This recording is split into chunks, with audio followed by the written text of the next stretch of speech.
Hey guys, thanks for coming back and joining us here at Salty Ginger Talk. Glad to have you back. So, in today's episode, we're going to talk about one of the questions that I ask myself quite a bit, that I encourage others to ask themselves, and what I think the correct answer is in more instances than not. So, that question: do you want to be right or do you want to be successful? And we'll go through some examples and talk through it. But I think at its core, it's pretty straightforward. And I would argue that in most instances, most of us would much rather be successful than to be right. So we're going to dive into that topic a little bit. This fits in well with the other question not my question. So I got these from James Clear, who wrote Atomic Habits. But the three questions to ask ourselves, I think, dovetail very nicely with this. Do you want to be right? Or do you want to be successful? So James Clear had published some time ago three questions to ask yourself before you speak. And the first question is, does this need to be said? A lot of times we'll react, we'll offer an opinion, we'll comment on something where it's really not necessary to do so. So if you say, yes, I feel like this needs to be said, then the second question to ask yourself is, does this need to be said by me? Like, are you the right person to raise this topic or bring this issue up or interject your thoughts, feelings, or opinions into this particular subject? Many times you're not. And when you stop and think about it, you think, okay, I'd be better just holding my tongue here and not participating. But let's say you said, yes, it needs to be said. Yes, it needs to be said by me. The third question to ask yourself is, does this need to be said by me right now? Because a lot of times the timing in which you choose to approach a topic has a lot to do with whether you're successful in negotiating that topic or getting to the desired outcome that you're looking for on that topic. So, those three questions: does this need to be said by me? Sorry, does this need to be said? Does it need to be said by me? Does it need to be said by me right now? Those are questions to ask yourselves that dovetail very nicely with, do you want to be right or do you want to be successful? So, when you think about it, every day we're faced with choices on how we respond to things that happen to us or situations we find ourselves in. There's just dozens of times a day you have to make those little decisions. Sometimes the situations are low impact, low risk, don't require a whole lot of thought. What should I have for breakfast? What should I watch on television tonight? Should I stop at the store before or after I go to work? Those are small, right? Those are pretty easy situations. With that said, sometimes there are situations that are more impactful, and the choices you make can have both immediate and long-term consequences on how your life goes. And I argue this question: do I want to be right or do I want to be successful? You want to keep that in the forefront of your mind because you're going to be faced with those situations, or we are faced with those situations much more than we think that we are. And I think for a lot of us, the default is we want to be right. We want to make our opinion heard. We hear a lot, you're not going to disrespect me.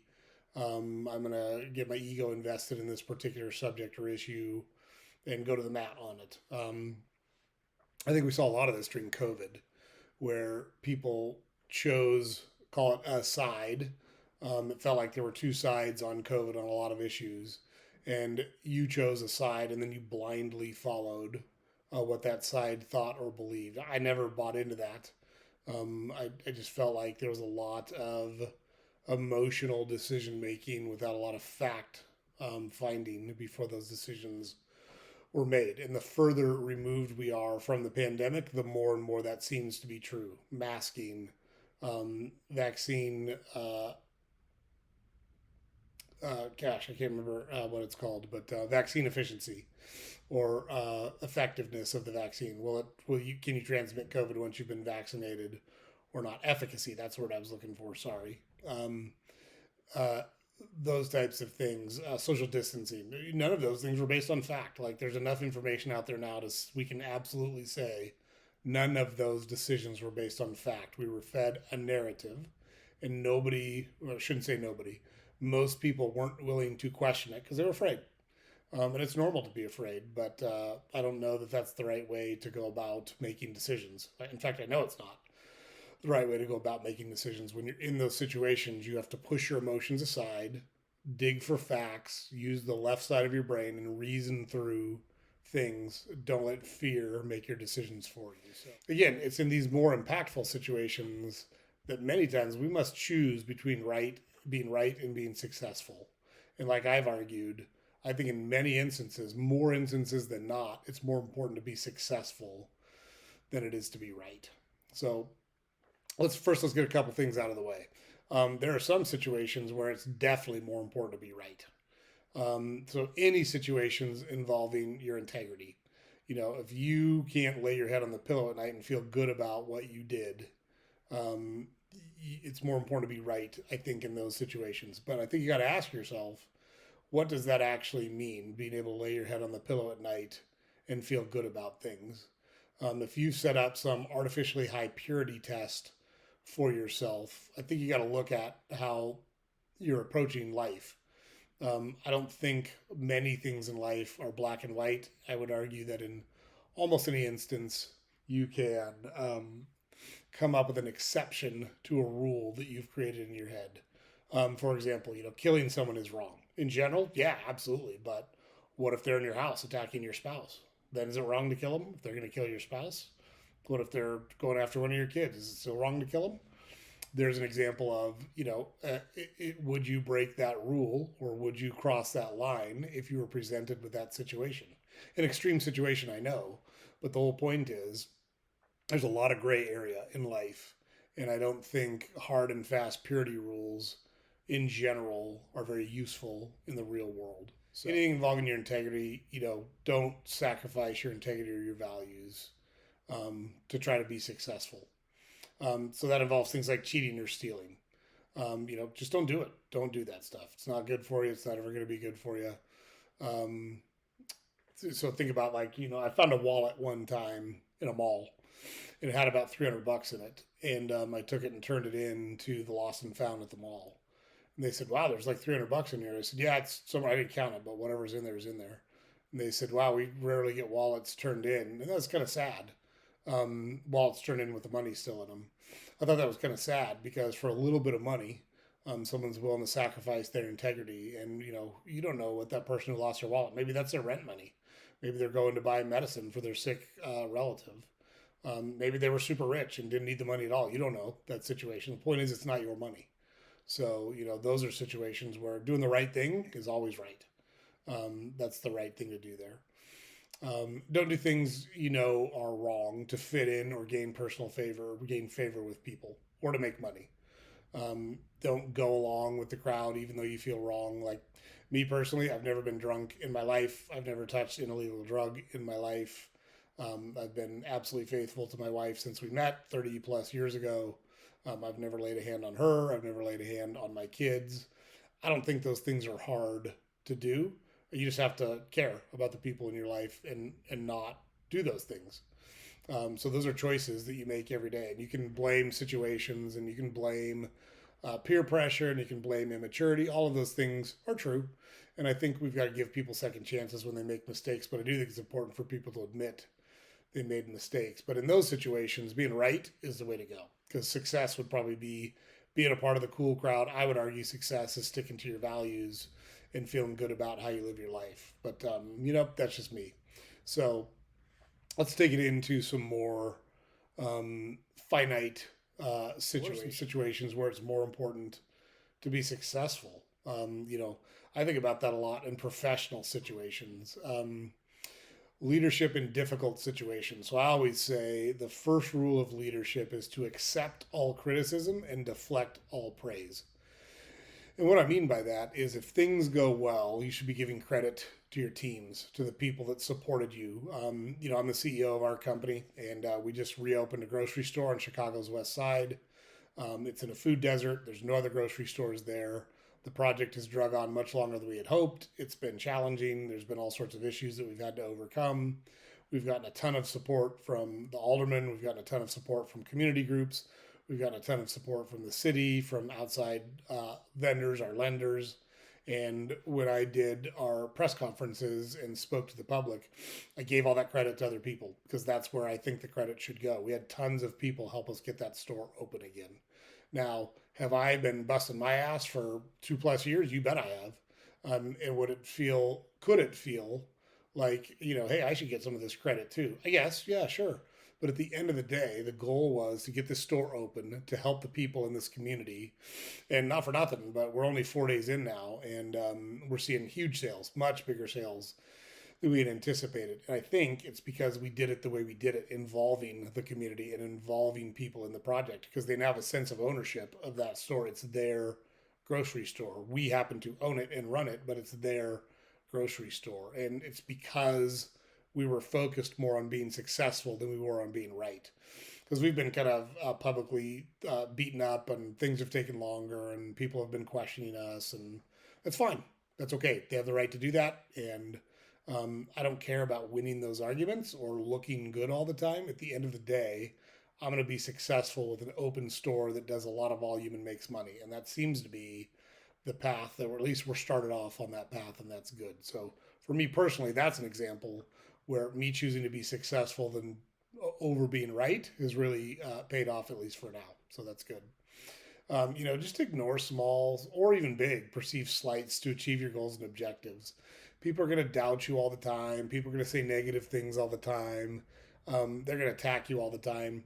Don't even let it affect you at all. Typically, when people are doing those things, it's because they have some type of self doubt, or they don't have the confidence that they need, or they're trying to tear you down to make themselves feel better. And if you get involved in those petty little differences and you let them affect you, or you get in a war of the words, or you get in a war in the press or online, it's going to distract you from achieving your goals. And it's going to make you look bad if you do. When's the last time you saw two people arguing and one of them looked good? Like, it just rarely happens. I would argue it's way better to stay calm, stay rational. You can have an unemotional, fact-based conversation with people, but getting involved in those things and trying to defend yourself against those perceived slights, it's rarely useful. In my experience, it's rarely useful, and it's something you just want to avoid. Focus on the success. Don't focus on being right in this particular instance, and I think you're going to wind up in a much better spot and be much happier in the world. And then leadership situations involving coaching and mentoring. So, I counsel tons of people. I've counseled hundreds of people over my 30 plus year career. And sometimes they need a pat on the back, and sometimes they need a kick in the ass. And it's your job to figure out in those situations which person needs which treatment, because one size does not fit all. And you have to kind of judge and understand how people tick and how they operate. Go back to one of our episodes, and there's four basic motivators of people: money, power, recognition, or popularity. And you have to know what motivates people and help them by using those tools to really kind of help them onto a better path. And so, in leadership situations where you're coaching or mentoring someone, you want long term success. You want to help them achieve their maximum potential. You don't want to win every argument or every difference of opinion that you have with that person. A lot of that stuff is better off just to let go or listen and say, "That's it. I find that interesting. That's a good point." You don't have to respond. You don't have to get involved in the argument. Listen to what they have to say, make them feel heard so that they know you heard what they said, and then pivot the conversation back to, what does long-term success look like? Let's keep our eye on the ball over here, because that's where we want to be. That's where you want to be. I want to be. So let's work together to get to that spot. And then in some personal situations, I find it's interesting to me because a lot of people will confide in me and come to me with challenges and problems, and I'm not a touchy-feely guy at all. And I'm not a patient guy at all. But with all that said, I've learned over the years that the best way to handle those situations is just to shut your mouth and listen most of the time. And so in interpersonal relationships, it's almost always better off just to let people get stuff out and not react to it, not be judgmental, not be, holy, so how could you do that? What a stupid decision. What the hell were you thinking? Those aren't useful. Are you right when you say those things? Of course you're right. But does it help you to be right? Does it get you anywhere to be right? No, it does not. Just makes the other person feel bad. It makes them distrust you. So they're not going to come to you with future challenges or problems. And you can't help solve problems if you don't know what they are. And if people don't want to talk to you because they're going to get judged or they feel like they're going to get judged on what they say to you, then a lot less of those things are going to present themselves, and it makes it challenging from a leadership perspective. I can remember even as a kid, I used to ride my bike to school, and I would ride up the street to pick up my friend. And this is way before internet or cell phones or any of that stuff. This was in the '70s and '80s. And so I called my friend one day, and he's a super nice guy, but wasn't the brightest guy in the world. And I was like 7 or 8 years old. And I called him and I said, "Hey, I'm going to be there, so we can leave at 7:45." And he said, "Well, I don't know. I'm kind of running late. Why don't you make it a quarter to 8 instead?" Which, as you know, is 7:45. And I just said, "Okay, I'll be there at a quarter to 8 instead." There's no reason to like make someone feel stupid or to point those things out. It's the same thing. We knew when we were meeting, we knew that he needed to be ready so we could get to school on time. Problem solved. We were successful. Neither of us were hung up on being right, and that's a good way to go. Any personal growth and betterment opportunities, way more important to be successful than to be right. So don't get caught up in what all these petty little perceived slights. My wife loves to watch like the Housewives shows, and those shows are built on look, you can make a lot of money making those shows if that's what you're interested in. I have no interest in them, but that's just me. But none of those people seem happy. They might have some financial success, but their lives seem like a train wreck. They seem like a train wreck. And all those shows are built on these perceived slights or these manufactured feuds that just make no sense to me whatsoever. You want to be focused on your personal growth and betterment opportunities. Even if you think about it from like a nutrition perspective, I deserve to have ice cream. What do you mean deserve to have ice cream? Nobody deserves to have ice cream. Do you want to be healthy or not healthy? Some ice cream every once in a while, you're going to kill you. But if you have a big bowl full of it every night, you're going to put on weight. It's going to be unhealthy for you. It's not good for your system. So focus on being successful, not on being right. Success means I'm going to limit the amount of those types of foods that I consume and eat healthier foods on a majority of my meals. And that will help me be successful. So you always got to think about those. What is the trade off of being right now? And then third, parenting or mentoring or coaching, super important, in my opinion, to be successful than it is to be right. You don't need to win every argument with your kids. You don't need to rule with an iron fist. Um, the things we focused on when we were raising our boys, and I always say that my boys, they're adults now, they have the right things wrong with them. Everyone has challenges. Everyone has things they want to work on. We don't have any drug abusers. We don't have anybody that's out of control. We don't have people that are not productive member of societies. We don't have people that are rude or self-centered or don't care about other people. And that's because of how we raised them. And we only focused on whatever you got to choose whatever you did. You had to do your best at it.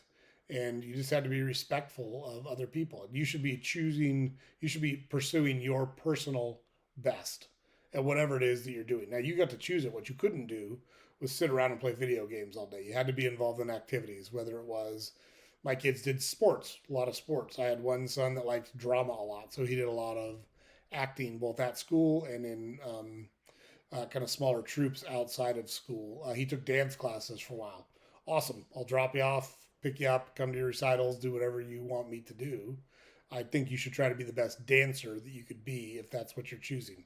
Be the best artist you can be the best writer that you can be the best hockey player that you can be. You should always be striving to be your best. So don't worry about all the little things that come into their lives and all the little arguments that you think are so important to win. They're not.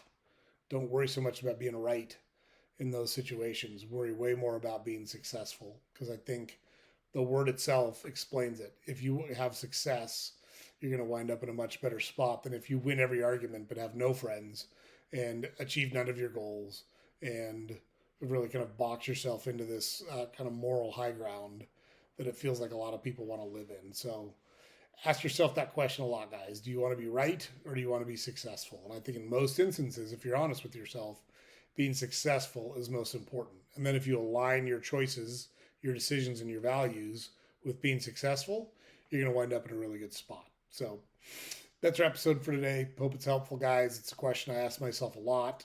My wife uses it a lot. I kind of preach it to lots of different people.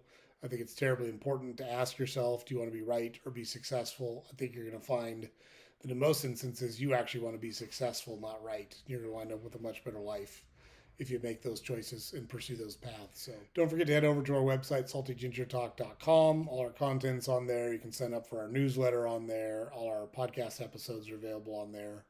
And don't forget to like and subscribe to our podcast on whatever channel you consume your content on. So thanks again for coming out and seeing us, guys. Appreciate you coming back. We'll see you next time. Everybody have a great week.